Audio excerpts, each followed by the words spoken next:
Sahabat, bayangkan jika malam ini adalah malam terakhir kita. Apalagi usia kita sudah masuk usia tua. Tubuh tak lagi kuat berpuasa dan raga lemah untuk bangun malam. Tapi ternyata ada dua surat yang bisa jadi penyelamat saat kita sudah tak bisa berbicara. Rasulullah SAW sudah berjanji, siapa yang rutin membacanya, kuburnya aman, neraka pun tak menyentuhnya. Bismillahirrahmanirrahim. Assalamualaikum warahmatullahi wabarakatuh. Alhamdulillahi rabbil alamin. Allahumma salli ala sayyidina Muhammad wa ala ali sayyidina Muhammad. Amma ba'du. Sahabat imam muda yang dirahmati Allah, syukur alhamdulillah kita bisa berjumpa lagi di channel ini. Semoga dengan perjumpaan kita akan dicatat sebagai amal ibadah oleh Allah Subhanahu wa taala. Salawat dan salam selalu dan tetap tercurahkan kepada junjungan kita Nabi besar Muhammad sallallahu alaihi wasallam. Mari para sahabat kita ucapkan atau bisa tuliskan di kolom komentar, Allahumma salli ala sayyidina Muhammad wa ala ali sayyidina Muhammad. Semoga dengan ucapan atau tulisan solawat tadi kita semua diakui sebagai umatnya, sehingga kelak kita mendapatkan pertolongan beliau. Harapan dan doa saya, semoga sahabatku semuanya selalu diberikan kesehatan, dilapangkan rezekinya, diampuni dosa-dosanya, dan dipanjangkan umurnya oleh Allah Subhanahu wa taala. Amin ya rabbal alamin. Sahabat imam muda yang dirahmati Allah, coba kita renungkan sejenak. Jika malam ini adalah malam terakhir kita, jika esok kita dibangunkan bukan oleh cahaya matahari, tetapi oleh tiupan sangkakala, sudahkah kita siap? Usia boleh menua, rambut boleh memutih, tapi hati tak boleh menjauh dari Allah. Di masa senja atau tua seperti ini, kita bukan hanya butuh obat untuk tubuh, tapi juga penjaga untuk alam kubur nanti. Rasulullah SAW pernah bersabda, ada dua surat di dalam Al-Quran yang jika dibaca dengan istiqamah setiap malam akan menjadi pelindung dari azab kubur dan bahkan bisa membela kita di padang mahsyar hingga masuk surga. Dan lebih indahnya lagi, Rasulullah SAW memberikan jaminan husnul khatimah bagi siapa yang membacanya sebelum tidur. Maka mari kita simak baik-baik hingga akhir agar menjadi ilmu yang bermanfaat untuk kita semua. Namun sebelum kita bahas dua surah agung tersebut, mohon kesediaannya untuk para sahabat untuk menekan tombol like, tombol jempolnya, kemudian subscribe dan bagikan video ini kepada kerabat dan sahabat yang lainnya. Semoga ini semua akan menjadi amal jariah yang tak terputus. Terima kasih. Semoga Allah membalas kebaikan anda. Mari kita tulis juga hajat, cita-cita, doa-doa kita di dalam kolom komentar.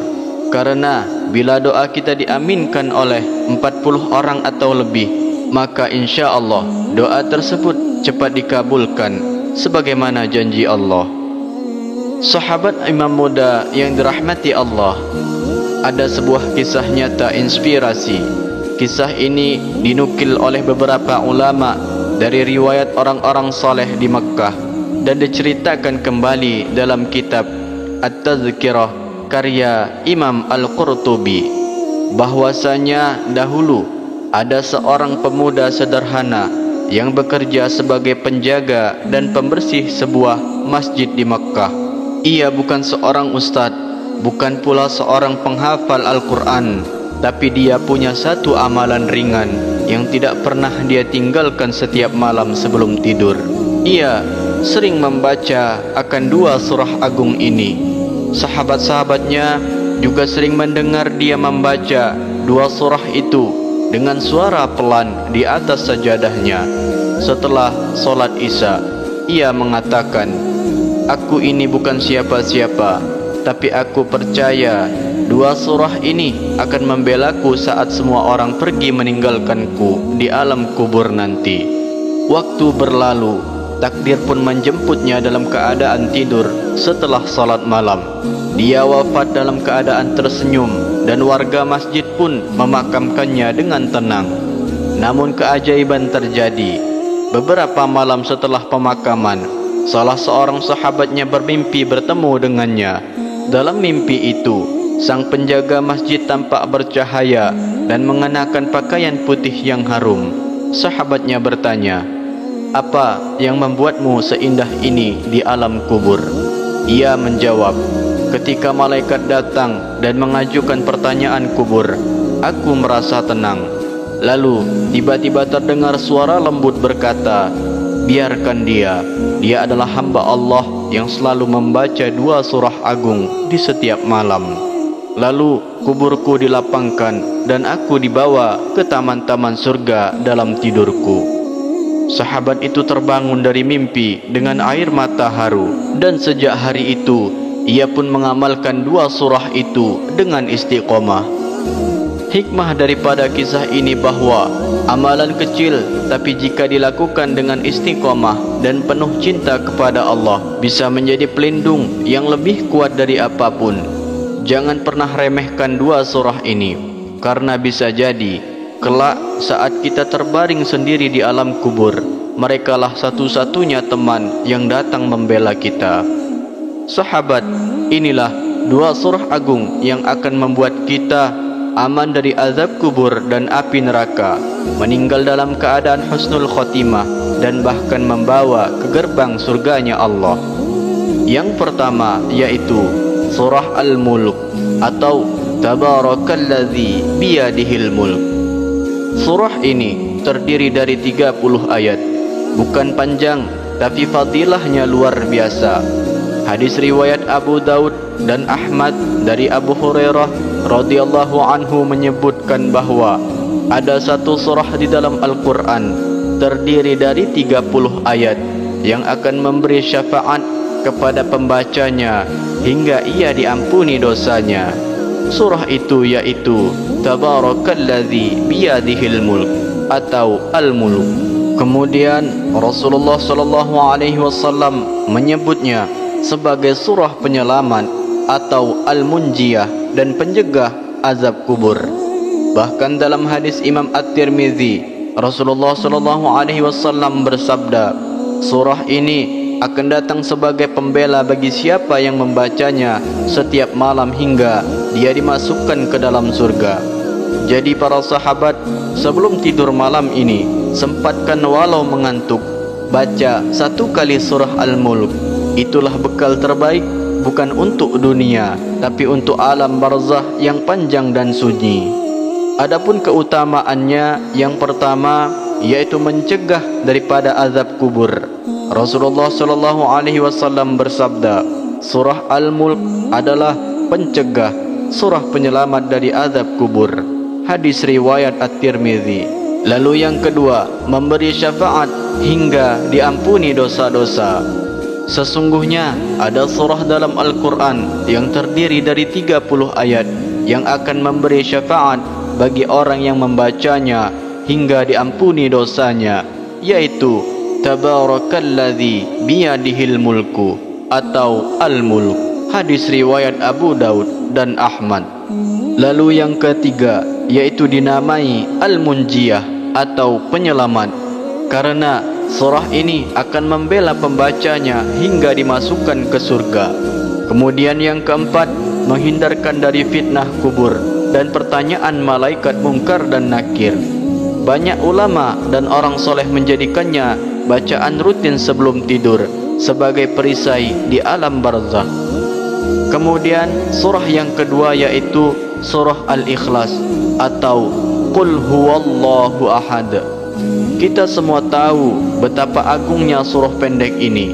Tapi tahukah kita bahwa Rasulullah sallallahu alaihi wasallam pernah bertanya kepada salah seorang sahabat yang selalu membaca surah ini dalam setiap salatnya. Ketika ditanya alasannya, ia menjawab, "Aku mencintai surah ini, ya Rasulullah." Maka Rasulullah pun bersabda, "Kecintaanmu kepada surah ini akan memasukkanmu ke dalam surga." Hadis riwayat Bukhari.